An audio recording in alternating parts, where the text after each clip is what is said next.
This is Good Morning Indiana, working for you. It is 5 o'clock here on your Thursday. Good morning to you. I'm Lauren Casey. Here's what's making headlines on this July 2nd. Governor Eric Holcomb putting a pause on the state's reopening plan. Working for you, the reason behind that delay and what it means for you. Indianapolis is offering discounts and more to bring life back into downtown. The new initiative the city is taking to help businesses rebound. And the 4th of July weekend is almost here. Many Hoosiers are planning to hit the roads to celebrate. But the pandemic, we know, will make things look a little bit different. What you need to know if you are traveling this holiday weekend. But first, we do want to get a check of your Storm Team 6 forecast with Todd Clausen at home right now. And Todd, it's already pretty warm out there this morning. Yeah, we're sitting in the mid-70s, Lauren, in Indianapolis, and here it is at 5 o'clock in the morning. When you have that warm start, you know it's going to be a pretty hot finish. So what do you need to grab before you go as you walk out the door? Well, this really hasn't changed, but I'll offer it up as a reminder for you here in the coming days, and that is to drink plenty of water. Have a lot of water on hand because we're going to be dealing with a very prolonged stretch of 90-degree weather. With the water, sunscreen and sunglasses, you don't really need the umbrella here throughout the day today. Temperatures are in the 60s and 70s. 74 in Indy, 73 in Bloomington. A little cooler this morning here to the north, as you see from Logansport through Kokomo to Anderson, with temperatures in the 60s. Skies are mainly clear. We're setting ourselves up for a sun-filled day from start to finish. The humidity not as high today as it has been the past couple days. With high temperatures, Lauren, that'll be topping off right at 90 degrees. All right, Todd, thanks so much. Let's take a look at traffic this morning. This is I-70 at Rural Street and Keystone Avenue, just east of the downtown area. Traffic in this spot is traveling up to speed. Our camera's frozen here, but I can tell you no crashes or delays right now for drivers on the east side. Well, new this morning, police have identified 2 victims of a deadly crash on I-69 in Fishers yesterday afternoon. Indiana State Police say 19-year-old Marcus Paget of Spencer and 17-year-old Elizabeth Robertson of Pendleton were killed in that crash. This all happened around 5:30 p.m. on I-69 South near 106th Street. Officials there say the car swerved to avoid a shredded tire in the road when the driver lost control and hit a semi-truck. Both teens were pronounced dead at the scene, and the driver of the semi was taken to the hospital with minor injuries. That crash is still under investigation. And we are learning some new information about a deadly fire on the northeast side of Indianapolis. The fire happened at Firethorn Trace apartment complex that's on Rimwood Lane around 10 last night. Fire officials say that they found a small fire in the first floor apartment and a victim inside. A 62-year-old man was pronounced dead at the scene. The cause of this fire is still under investigation. Fire officials say there were no working smoke alarms inside that apartment. We are also working to learn more about a deadly shooting also on the northeast side.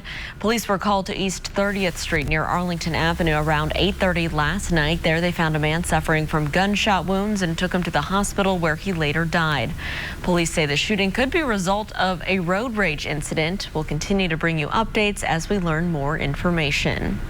Well, for the first time since announcing his back on track plan, Governor Eric Holcomb is delaying some parts of the reopening process. July 4th was supposed to be the start of stage 5, but as the cases continue to rise, he says we need to open a little bit slower. Our Kelsey Anderson joins us live this morning with what that means for you. Kelsey, good morning. Hey, good morning, Lauren. So compared to other states, Governor Holcomb says Indiana is holding steady, but there is, of course, an uptick in COVID cases, and that's why he's hitting pause on the Back on Track Indy plan and not moving forward completely to stage 5 as planned for this weekend. Now, this is the first time we have seen a delay in the governor's plan, but he says it's not going in reverse, it's just hitting pause. So this weekend, we should be moving into stage 5, and instead, we're going to move forward slowly into stage 4.5. Now, the change in plans means for the next 2 weeks, bars and nightclubs will be limited to 50% capacity and restaurants are at 75%. Gatherings will be limited to 250 people. And with the calendar now turned to July, many school districts are set to resume in-person classes in less than 30 days. Holcomb's thoughts on going back to school are clear. Yes, they still should plan to open and receive students in the facility for instruction. Coming up here, you said less than 30 days, so July, August time period. This is when the planning is occurring. State Health Commissioner Dr. Christina Bach says there is science and data behind that decision to open schools as planned, and they feel strongly that students can safely get back into the classroom. Now, Indiana is not the only state that's changing their plan and kind of reversing or putting things on pause. We know that Michigan is closing some indoor bars in parts of the state, and also Arizona, Florida, Texas, and California are all taking similar steps. Reporting live, Kelsey Anderson, RTV 6. Kelsey, thank you. And let's take a look at the numbers. Here's the latest from the State Department of Health. Yesterday, they confirmed 371 new cases of the virus and 8 new deaths in their latest report. Both of those numbers are down from Tuesday. Indiana had nearly 46,000 total cases since the pandemic began. More than 2,400 Hoosiers have died from the virus. 489,000 people have been tested so far. And right now, we're looking at a little over 9% of those tests coming back positive. In the last 24 hours, the U.S. has broken another record when it comes to new cases of the coronavirus. For the first time since the pandemic began, we've seen more than 50,000 new cases in one single day. And the number of people in hospitals are back up to the level we saw in May. ABC's Megan Tevrizian has the latest. This morning, California rolling back reopenings as new coronavirus infections explode. Bottom line is the spread of this virus continues at a rate that is particularly concerning. 70% of the state now under new restrictions. Restaurants, wineries, and movie theaters barred from indoor business, while every single beach in LA is shut down. I know some of us think that we're invincible, but this disease reminds us that we're not. Up north, testing sites in the Bay Area overwhelmed. One location outside Oakland says even though they can do 500 tests per day, they had to start turning people away by noon. With nearly 250,000 cases, California is among 4 states in the country seeing record jumps in daily infections. In Texas, ICUs are reaching their limits. Just this week, Parkland Hospital in Dallas opened a 3rd ICU ward to deal with the crisis. Just worry that what's to come 2-3 weeks from now. And the Pentagon now saying the military is struggling to stop the spread within their ranks, with the number of sick service members more than doubling in less than a month. Meanwhile, nurses in Miami say the virus is making people sicker than before. Patients seem to be way more critical than the first wave. And just outside New York City, a cluster of at least 8 cases are linked to a house party, mainly young adults in their 20s. Some are facing $2,000 fines. New York's mayor now slamming the brakes on indoor dining. The decision comes as major businesses like Apple and McDonald's roll back reopening plans across the country. A stark reminder of the toll this virus is taking. In just the last 4 months, more Americans have died from COVID-19 than all U.S. soldiers killed in the 18 months the U.S. was involved in World War I, plus the wars in Iraq and Afghanistan. Megan Tevrizian, ABC News, San Diego. Indianapolis Mayor Joe Hogsett has announced a new $1 million marketing campaign to start bringing people back to the Circle City. It's called You've Earned It. The goal is to help businesses and cultural centers rebound after the pandemic. It will offer discounts to hotels and highlight local restaurants and attractions. One business owner we spoke with says that Hoosiers have done a great job following the guidelines, and he's hopeful that Indiana will continue to move forward and not see a spike in COVID-19 cases like some other states have. I'm really proud at the way Indiana's handled it and the way that the Indiana citizens have handled it. And I hope that we don't end up reverting like Florida or Texas is right now. The marketing campaign begins Monday and runs through September 7th. The city will pay for it with federal COVID-19 relief funds. We are heading into a holiday weekend, but it isn't like other 4th of Julys we've celebrated, at least when it comes to holiday travel. Our Alyssa Donovan explains what to expect if you're venturing out this holiday weekend. According to AAA, we're not going to see many people flying this holiday weekend. Instead, most travelers are opting for road trips. But even so, those numbers are going to be down, with the expectation of around 700 million trips, a significantly lower number of travelers for the 4th of July than previous years. The pandemic and social distancing seems to be a main concern for people, keeping them from venturing out. It's also a concern for those who are choosing to travel. Several states have decided to close their beaches for the weekend to keep tourists away. But outdoor destinations are forecast to be busy this weekend, with people heading to lakes, state parks, and national parks across the country.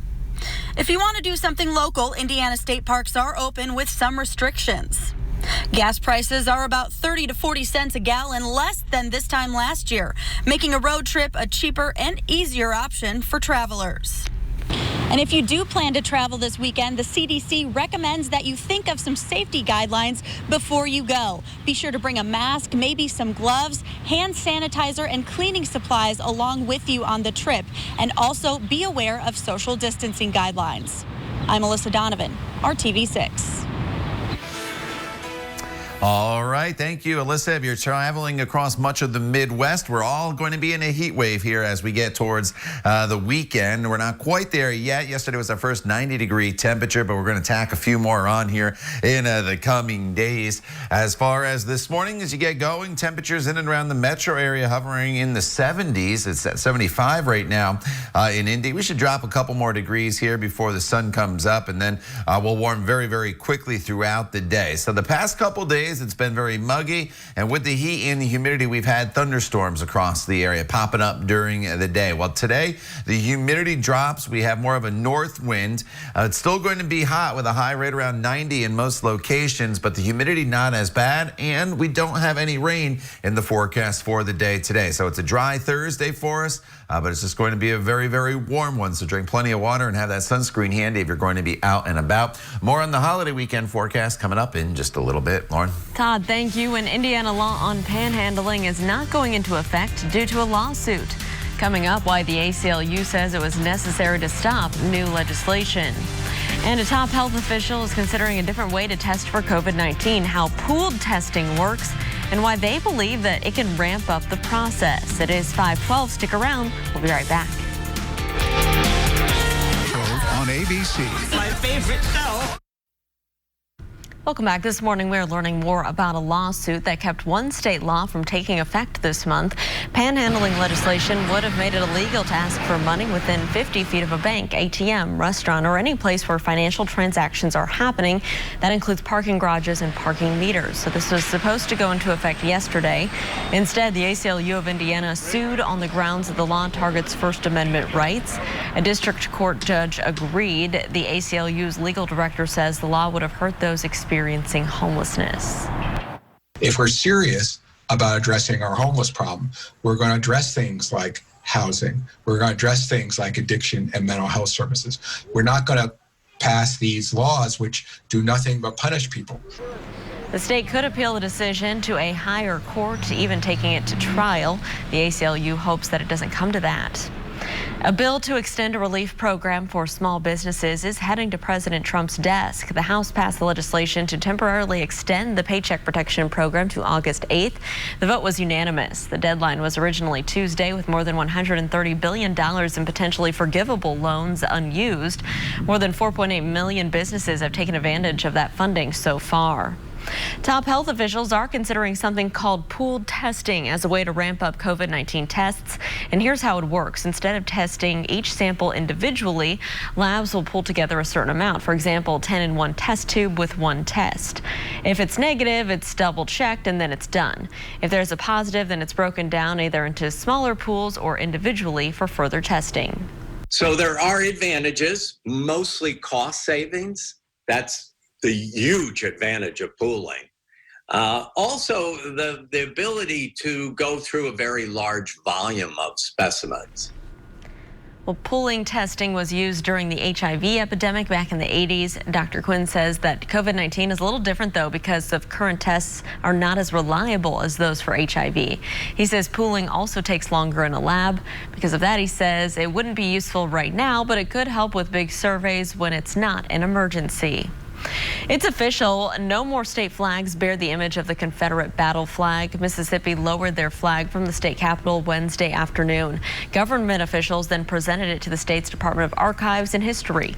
The governor signed a bill to remove the flag on Tuesday. Voters will then decide in November whether to approve a new flag. Although the Confederate battle flag is no longer part of any state flag, some southern states still have other imagery of other Confederate symbols. Several Black-owned businesses saw a spike in sales last month as a result of a social media campaign for support for the Black community. Google says searches for Black-owned businesses near me reached an all-time high during June. Shops across the U.S. are reporting a surge in orders after their name popped up on lists being shared online. Meanwhile, companies like Yelp are working to make a tool on their site to make it easier to search for Black-owned businesses. It is 5:18 right now. Let's get a check of our weather headlines with Todd Clausen. Hey, TK. Yeah, Lauren, good morning to you. Good morning, everybody. The big headline I think everybody's going to take from this forecast, especially when you see the 7-day, is the heat that is going to be around. And it's not just a short stretch of heat. It's a prolonged period of 90-degree temperatures that are going to be heading our way. So for those of you that do not deal well with the heat, you're probably going to have to start to think of some plans to maybe get into some public places where you can cool down just a little bit, because we're talking about maybe at least 10 days in a row of 90-degree temperatures, if not maybe 14 days. So that's something we'll keep an eye on. The humidity, though, not as high as it was earlier in the week, and rain chances, they are pretty slim going forward as we work our way into the 4th of July holiday. Temperatures this morning, 66 in Peru as well as Tipton and Richmond, 74 in Indy, 73 is the current temperature in Bloomington. And throughout the day today, we will see these temperatures climb really quickly. We're already into the mid-80s by the time we get to the noon hour. And then as we work our way into the 6 o'clock hour, our high temperature today should get up to 90 degrees. Yesterday we got to 90. Today, potentially 90 degrees, and then I think we're easily into the 90s for Friday, Saturday, Sunday, and beyond. Now, every day this week, we've been flaring up some isolated storms. Each day this week, they have become less numerous across the area. We only had a couple yesterday that flared up. Well, today the satellite radar picture is nice and quiet. We will not have any rain in the forecast for the day today. That is the good news. TrueCast tries to show a stray shower later on this afternoon. I just really don't think that that is going to happen. Now, going forward in this forecast, tomorrow 92 degrees, partly sunny skies. Saturday 93, Sunday 93 degrees as well. Once we get into late Saturday and then on Sunday, there's about a 20% chance of just an isolated storm in the forecast. That's nothing that you need to change your plans over because of any rain chances. It is going to be more about the heat that is going to be the issue in this forecast, because here it is. It's been a long time since I put a forecast together with 7 days in a row of 90-degree temperatures here in central Indiana. But that's where we are at. A little better in the way of rain chances as we get to next week with just those pop-up storms in the afternoon. But low temperatures in their 70-degree range and high temperatures, Lauren, in the low 90s for the foreseeable future. All right, Todd, thanks so much. Let's take a look at traffic right now as you're heading out on the roads. This is I-465 near West 46th Street. Traffic is moving along just fine northbound and southbound. No issues to slow you down on this Thursday. Well, it's another sign the travel industry is starting to bounce back a little. United Airlines is adding 25,000 more flights in August than it plans to have this month. The move triples the schedule United ran back in June. It's a big jump in volume from recent months and a sign that United thinks demand is going to increase. But the schedule is still just 40% of the one the airline ran a year ago. United says the August schedule includes more flights to mountain and national park destinations like Aspen, Colorado and Bangor, Maine. Internationally, it will include a return to Tahiti, and more flights to the Caribbean, Mexico, and some European destinations are added as well. As the National Football League looks ahead to the upcoming season, there may be a change to preseason games due to the pandemic. ESPN reports the league will reduce preseason games from 4 to 2 this year. They eliminated games that would be weeks 1 and 4. The change would be made to give players more time to get in shape for the season. According to ESPN, the NFL Players Association still has to approve that plan. An Illinois teen couldn't wait for the baseball season to start, so he brought it to his own backyard. How he built a mini Wrigley field just after the break. And there's a new water coaster launching this season at Holiday World, and you can be one of the first to ride it. We have a chance for you to win free tickets coming up at 6 o'clock. The time right now is 5:22. Stick around. Good Morning Indiana. We'll be right back. 24 hours, zero heartburn.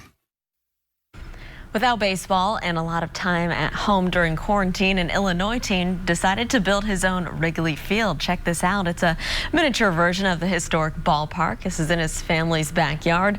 The diehard Cubs fan made it a wiffle ball field for him and his friends. With the help of his mom, he got it all decked out with the iconic sign, scoreboard, and even the stadium's famous ivy-lined fence. And that is pretty cool, Todd. I guess if you build it, they will come. So hopefully all his friends came over to play.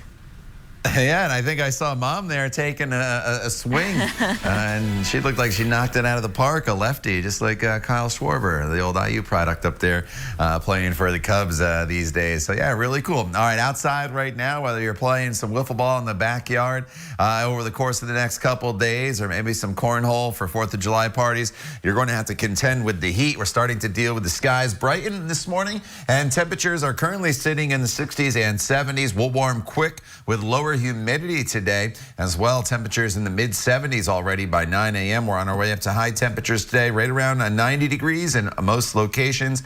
Mostly sunny skies, rain chances. They are coming out of the forecast for the day today. So it's a hot day. It's a sun-filled day. Drink plenty of water.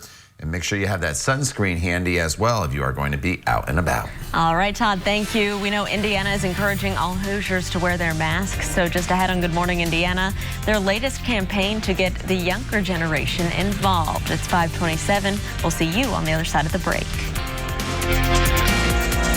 Make a donation or volunteer today. This is Good Morning Indiana, working for you. An increase in COVID-19 cases and hospitalizations means that Indiana will not move into stage 5 of Governor Holcomb's back on track reopening plan.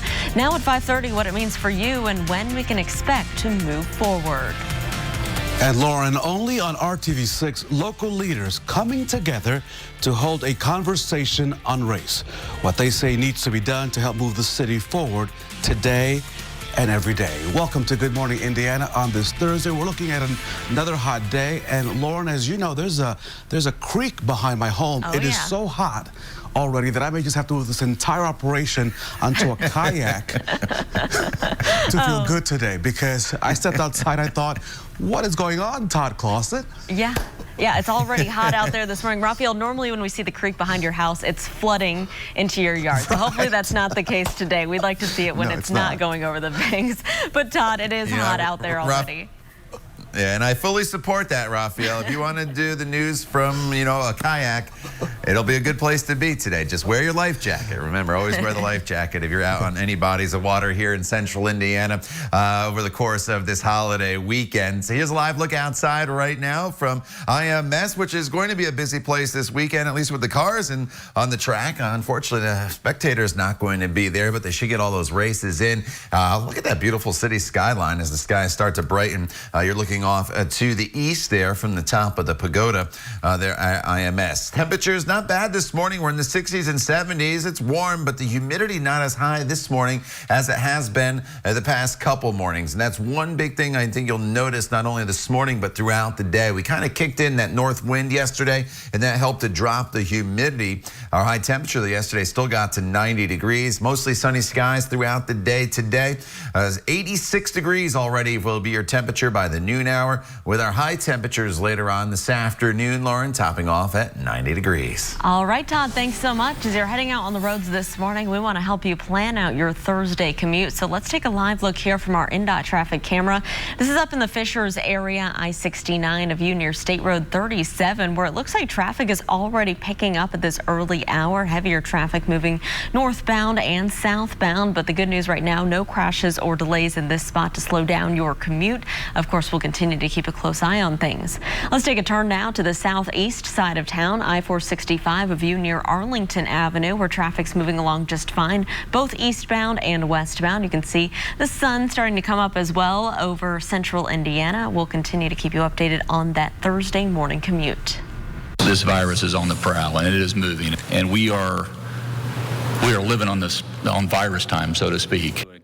Well, Indiana is seeing an increase in COVID-19 hospitalizations and cases, meaning the state will not move forward with stage 5 of the governor's reopening plan on Saturday as originally scheduled. But instead, Raphael, we will enter stage 4.5.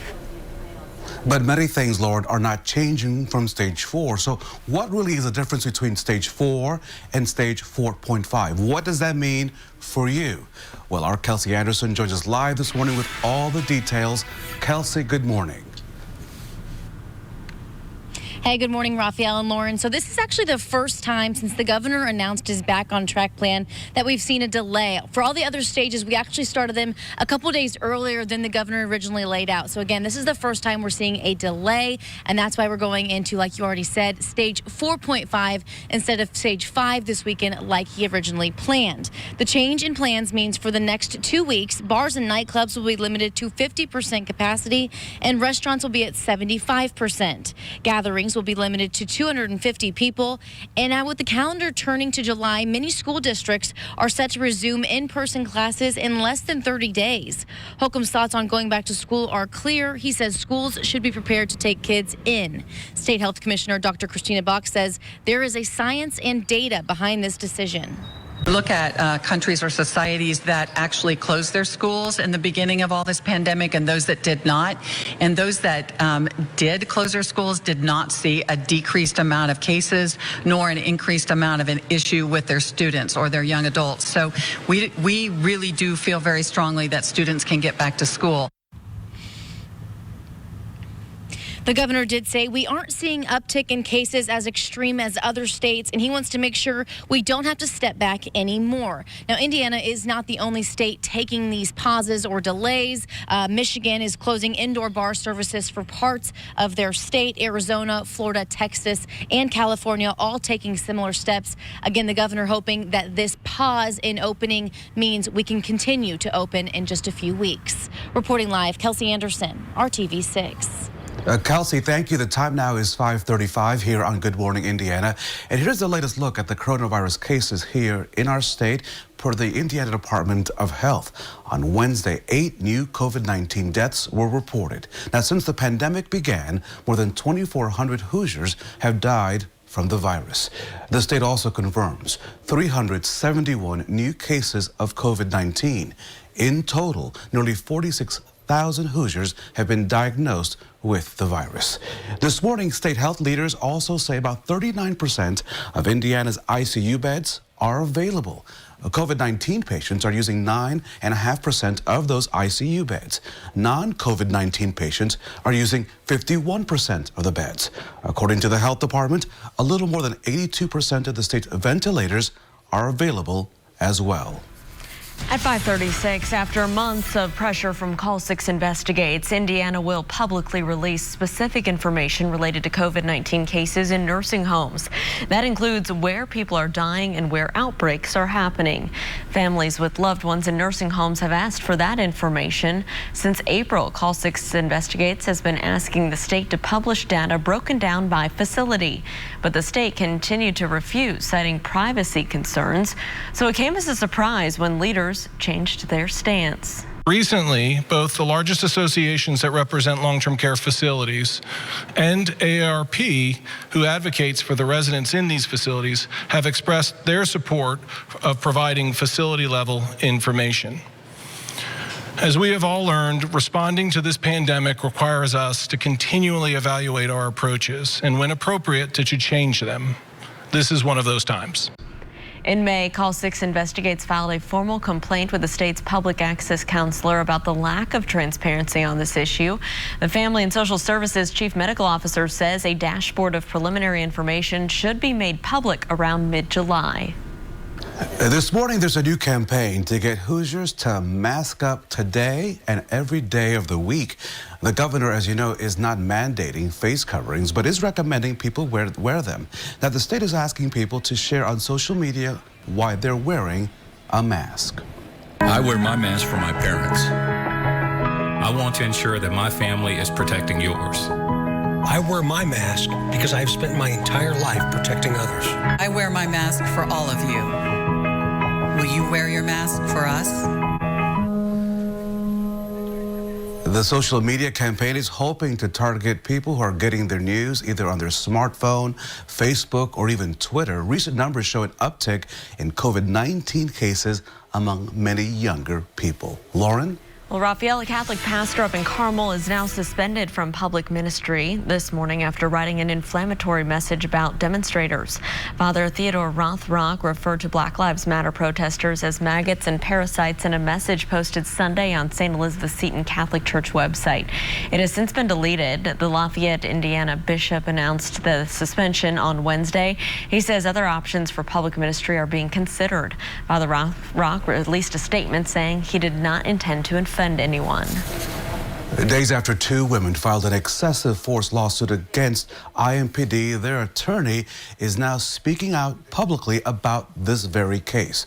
Police arrested Ivory Westfield and Rachel Harding back on May the 31st in downtown Indianapolis after the city imposed a curfew related to those protests. This was the scene shortly after the video of the incident showed officers hitting Westfield with nightsticks and pepper balls. On Wednesday, their attorney, Terrence Kennard, shared pictures of those injuries that he says Westfield suffered during that arrest. I submit to the community that if you've seen this video, would you accept law enforcement beating an unarmed citizen, a 21-year-old female, leaving such damage to her body that we as a community would accept that as a communal standard, that innocent men and women in our community could be summarily beaten with billy clubs? Prosecutor declined to file charges against the women. The Indianapolis Office of Corporation Counsel says it does not comment on pending litigation. Well, talking about racism and racial inequality we know can be difficult, and so RTV6 and our partners with Radio 1 hope to help change that. That's why tonight we'll be airing a commercial-free 1-hour virtual town hall called A Conversation on Race Connecting Central Indiana. Panelists will discuss where we are right now, how to move forward, and how to deal with interactions with law enforcement. And Lauren, I had a chance to speak with the mayor and the IMPD chief, Randall Taylor, to get their views on Black Lives Matter and the movement and what it means to them. Here's what they had to say. You cannot affirmatively say that all lives matter unless and until you are willing to acknowledge that Black lives matter. Black lives do matter. And you know, I will admit, when I first heard that, I didn't totally understand really what all it meant until I looked deeper into it and realized that, you know, what the mayor said is true. Black lives do indeed matter. You know, I think the tendency is sometimes to say all lives matter. But I now understand that, like the mayor said, if Black lives don't matter, then really no lives matter at all. A robust conversation with a lot of different people talking. So again, we hope that you can join us tonight for the full virtual town hall, A Conversation on Race, Connecting Central Indiana, all beginning at 7. It will air right here on RTV6 and all of our digital platforms. It will also be simulcast on 3 Radio 1 stations. The time now is 5:41. Time to check in with our very own TK. Good morning on a very hot Thursday. Raphael, good morning to you. Good morning to everybody. Yeah, the big weather headline, not only today, but in the days ahead, is going to be the heat. And so if you're planning a workout, it's better to do it in the morning when the temperatures are a little bit cooler. Once we get to that 1 o'clock hour, you notice I change it from good to fair. And I only do that because of the hot temperatures, the heat. There's no storms in the forecast for the day today. But look where our forecast is taking us temperature-wise. We are going from where we are right now in the 60s and 70s to high temperatures this afternoon. That'll top off right around 90 degrees. And then we'll keep the temperatures in the 90s, it looks like, all the way through the holiday weekend. We'll talk more about that forecast coming up when Good Morning Indiana continues. Naturally, only from Nature's Bounty. Well, the Memorial Day travel was not even forecast by AAA this year due to the pandemic, but millions are expected to hit the road this weekend for the 4th of July holiday. Our Alyssa Donovan explains what to expect and how to stay safe if you are traveling. If you are planning to travel this holiday weekend, the CDC recommends you think ahead and plan for safety. The CDC recommends if you plan to travel this holiday weekend, check the latest COVID-19 numbers of your destination first. Are they on the rise? Are beaches or other tourist attractions closed? If you plan to stay at hotels or Airbnbs, make sure you ask about their cleaning process. Find out how often they're disinfecting and if additional precautions are being taken. Bring a mask and cleaning supplies with you as well as hand sanitizer. 97% of travelers will be driving. That's according to AAA. So when you step up to the pump, you may want to use a plastic bag or glove when grabbing the gas handle. And also be aware of social distancing guidelines. I'm Alyssa Donovan, RTV6. Alyssa, thank you so much. The time now is 5:47, and for the first time in a decade, Mount Rushmore will host a fireworks show. The National Park Service banned fireworks back in 2010 due to concerns with wildfires. However, now that concern is for the large crowd the show will draw. About 7,500 people are expected to gather at the National Memorial in South Dakota. Now, wearing a face mask will be optional to visitors, and social distancing will not be enforced. The fireworks also expected to spark protests among Native Americans that they say it breaks an 1868 treaty to do the show without their permission. So we'll see what happens there. The time now is 5:47. Time to check your forecast right here in central Indiana. And Raphael, I think for any fireworks displays that do take place here across central Indiana over the course of this weekend, you'll be in pretty good shape. Rain chances are pretty small, but temperature is going to be the issue in the coming days. Our average high this time of year, 85 degrees, and we're going to be above that number. In fact, as we work our way throughout the next 5 to even 7 days, we are looking at high temperatures that are going to be right around 90 degrees, if not into the low 90s. This morning, it's not bad out there. Temperatures are in the 60s and 70s. Here's a live look from Ims Back towards downtown Indianapolis. And you notice a little bit of cloud cover as you peer off to the east past downtown. But that'll burn off very, very quickly once the sun officially rises. Sunrise is not until 6:22 here this morning. 67 in Muncie. 66 in Richmond, as well as Tipton and Peru. Very comfortable for you. To the south, temperatures a little bit warmer in the 70s, but the humidity today is a lot lower. You'll notice that as we have a little bit more of a north wind. So here is your temperature trend. You notice during the peak heating of the day between 3 p.m. and 5 p.m., the temperature is at 89 degrees. I would expect us in between some of those hours to probably get up to about 90, maybe even 91 degrees in some locations. So it's a hot day for us. But the humidity, again, is going to be a little bit lower throughout the day today. Satellite radar picture is pretty clear. Just some low-level clouds across the area that you saw on our Weather Now camera, and that'll burn off very, very quickly. Otherwise, the clouds off to our west. Notice over the course of this 2-hour satellite radar loop, those clouds actually are eroding and they're getting smaller. So that puts us in good shape going forward throughout the day. Today, we'll build in just fair weather clouds this afternoon. Otherwise, plenty of sunshine. I think the rain chances today stay off to our west across parts of Illinois. And then throughout the evening hours, if you do have plans, maybe you're going out for dinner tonight with many people off for the holiday tomorrow in observance before the official holiday on Saturday. You'll have great weather, lower humidity, temperatures in the 80s, plenty of sunshine. Sunset this evening is at 9:17. All right, here's your 4th of July forecast as we go forward Friday, Saturday, Sunday. Look at those temperatures. Low 90s across the area, lots of sunshine. Sunday, just about a 20% chance of a spot storm. I wouldn't really worry about the storm chance, though. It's more an issue with the heat if you're going to be at barbecues or outdoors for an extended period of time. Make sure you drink plenty of water. And 90s straight across the board all the way into the middle of the next week, Lauren, maybe even through the following weekend as well, as July is opening on a very hot note. All right, Todd, thank you so much. If you're heading out on the roads this Thursday, here's what you can expect on the north side of town. Traffic moving smoothly on I-465. The view here at Ditch Road. No issues to slow you down around the metro area at this early hour. We'll continue to keep our eyes on your roads throughout the morning, though, and we'll keep you updated. So, Lauren, buckle up. It would not be summer without the thrills of an amusement park. In the next half hour here on Good Morning Indiana, you can win a pair of tickets to Holiday World and Splashing Safari and have a great time. You'd love to be in the water right about now. The time now is 5:51, and you're watching Good Morning Indiana right here on RTV6. Now at Wickerworks right here in Brownsburg. Welcome back to Good Morning Indiana. The time right now is 5:54 on your Thursday, and take a look at this beautiful sunrise. The sun coming up over central Indiana at this early hour, and it's already pretty warm out there. We'll get a check of Todd's full forecast for today and the holiday weekend that's just ahead. That's coming up here on Good Morning Indiana.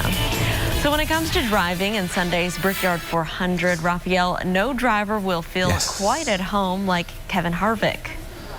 So Emmy Award-winning sports director Dave First, our very own, with an exclusive one-on-one in this Trackside 6 report.